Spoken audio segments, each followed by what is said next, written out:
আসসালামু আলাইকুম, সবাই কেমন আছেন? আশা করি ভালো আছেন। আমি অনেক ভালো আছি, আলহামদুলিল্লাহ। আমি আছি রমিত আলী। আজকে টিকটকটা অন করে একটা কমেন্ট পড়লাম। মাঝে মাঝে আমি যখন ফ্রি থাকি তখন আমি কমেন্টগুলো পড়ি। অনেকটাই ভালো লাগে, আবার অনেক খারাপও লাগে। কিছু কিছু মানুষ আছে, মানে তাদের খেয়ে কোনো কাজ নাই, ভালো কোনো পোস্ট পড়লেও বাজে কমেন্ট করবে। আর মানে তাদের কাজই একটা বাজে বাজে কমেন্ট করা। কিন্তু যাই হোক, যাদের মন যেরকম তারা তেমনটাই তো বলবে, তাই না?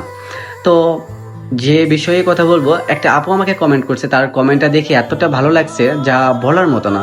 সত্যি বাস্তব একটা কথা বলছে। আমি কমেন্টটা পড়ে শোনাচ্ছি।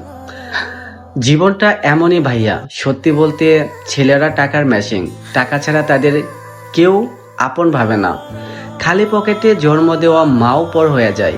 একদম বাস্তব কথা। এটা প্রবাসে না আসলে আমি কখনোই বুঝতাম না। এত সুন্দর একটা কমেন্ট করার জন্য, বাস্তব একটা কথা বলার জন্য আপনাকে অসংখ্য ধন্যবাদ। সত্যি আমরা প্রবাসের যে ছেলেগুলো আছি তাদের জীবনটা এমনই। যদি মাস গেলে বেতন পাওয়ার টাকা ঠিক মতো না দিতে পারি, বাবা মার কাছে, ভাইয়ের কাছে, সন্তানের কাছে, স্ত্রীর কাছে, সবার কাছেই আমরা পর।